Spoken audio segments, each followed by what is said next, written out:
More than 70,000 individuals featuring key global leaders filled Expo City in Dubai to the brim. The date was December 2, 2023, and it was the COP28 Climate Conference to discuss solutions to the impending environmental crisis. The atmosphere was electric with excitement and expectation. Then, Vice President Kamala Harris steps up and drops a bombshell. The U.S. is throwing an extra $3 billion into the climate change battle.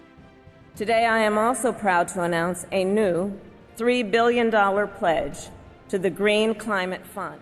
But here's the million-dollar question, or should we say, the $3 billion question. Can this hefty sum really put the brakes on our ticking climate clock? Let's dive into the details and find out if this is the game changer we've all been waiting for. Interestingly, this big move adds to America's existing $2 billion promise. Vice President Kamala Harris highlighted the role of the United States in addressing the climate crisis, emphasizing the country's significant investments in clean energy and initiatives aimed at strengthening the resilience of communities vulnerable to increasing climate disasters.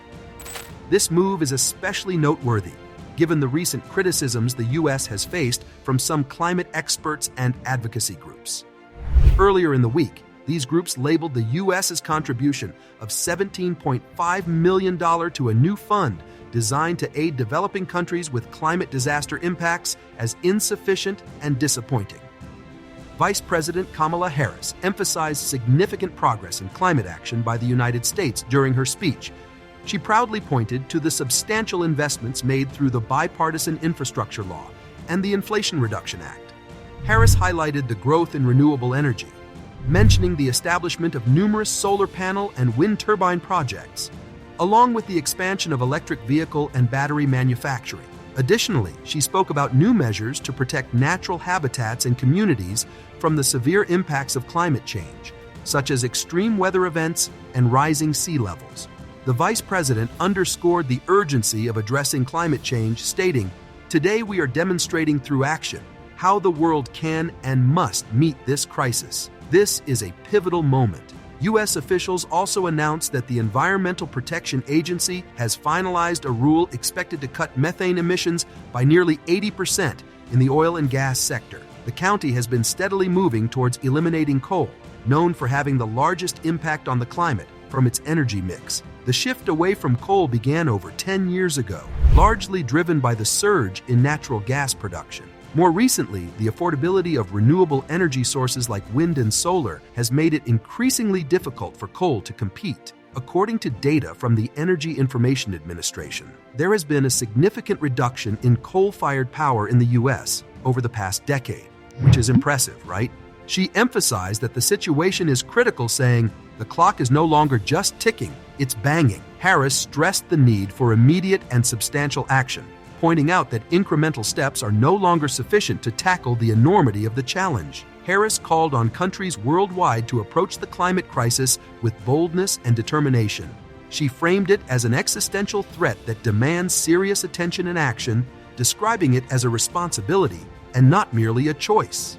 This summit was significant, with milestones achieved with the formal establishment of a long-awaited damage fund. For example, Germany committed $100 million to the fund. The United Kingdom announced a contribution of £60 million, a portion of which is earmarked for other related initiatives, as per their official statement. Additionally, the European Union has committed a substantial €175 million to significantly reduce methane emissions on a global scale. This includes support for the International Methane Emissions Observatory's data collection efforts. The EU is also pushing for the adoption of You Collect, We Buy schemes globally by the time COP29 rolls around. This initiative is aimed at motivating gas producers to capture methane, a highly potent greenhouse gas, and then sell it to interested buyers like the EU itself, as mentioned by Ursula von der Leyen, the President of the European Commission. Von der Leyen highlighted a striking fact. Over 260 billion cubic meters of natural gas are lost annually through flaring and methane leaks. This amount is five-fold the volume of gas that the EU imported from the US last year.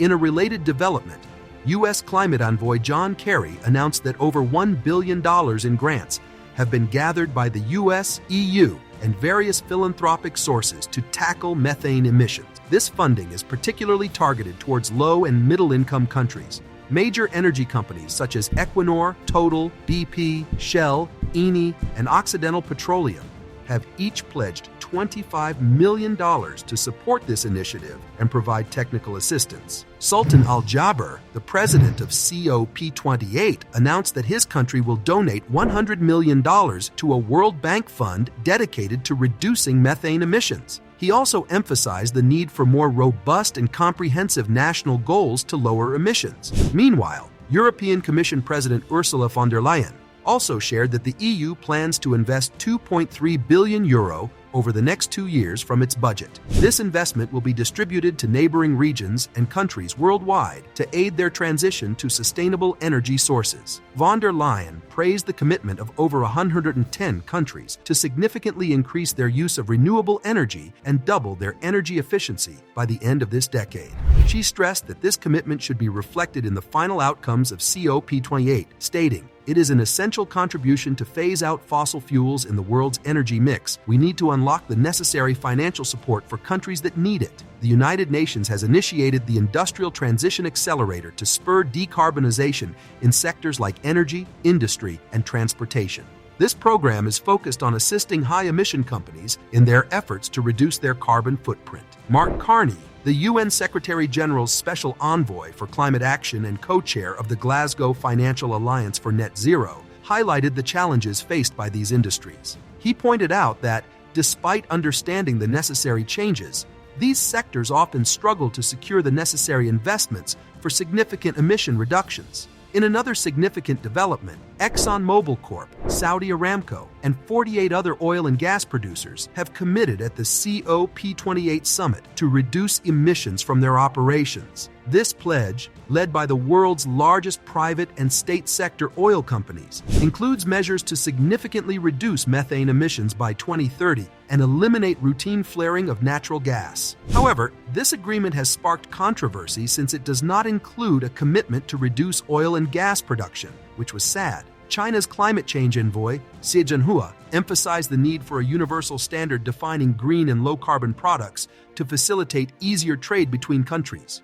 Speaking at a panel hosted by the World Trade Organization in Dubai during the COP28 summit, Xi addressed the recent introduction of a carbon levy on high-emission goods by the European Union, which sparked negative reactions from several trading partners, including China. France is spearheading an initiative among the group of 7 nations to halt private financial investments in new coal projects. This move is part of a broader effort to limit one of the most significant sources of greenhouse gas emissions. The Coal Transition Accelerator, launched by France along with the US, the EU, and several developing countries, aims to establish a gold standard for assessing climate and financial risks in private coal investments. Brazil's Development Bank head emphasized the need for more robust regulation in carbon markets as the country prepares an ecological transformation plan. This plan, aiming to protect Brazil's environment and create jobs, is expected to cost up to $160 billion annually over the next decade. Finance Minister Fernando Haddad also indicated the potential for interest rate cuts next year. French President Emmanuel Macron advocated for developing countries to invest in nuclear power, particularly small modular reactors, as part of their green transition. He announced a nuclear summit to be held in Brussels in March in collaboration with the International Atomic Energy Agency. Macron emphasized the need for a regulatory framework to safely and reliably deploy nuclear energy, highlighting nuclear energy as a crucial tool in combating climate change. In a related update, U.S. Vice President Kamala Harris mentioned that this pledge aligns with President Joe Biden's goal of providing $11 billion in climate finance by 2024. Harris highlighted the critical impact of collective actions, or the lack thereof, on billions of people for decades to come. Notably, Vice President Harris was the highest-ranking U.S. official present at the conference this year. President Joe Biden, who had attended the conference in both 2021 and 2022, chose not to attend this year. This was his first absence during his presidency, which drew some criticism despite the fact that it is not customary for U.S. presidents to attend every annual climate conference. Such appearances are usually reserved for years considered to be more significant. This inclusion demonstrates the multifaceted nature of global leadership and the interconnectedness of various geopolitical issues with environmental concerns. Do you believe these pledges and actions will effectively combat climate change? What more can be done to ensure a sustainable future for our planet? Share your insights in the comments below, and don't forget to subscribe for more updates and in-depth analysis of global efforts to tackle the most pressing environmental challenges of our time.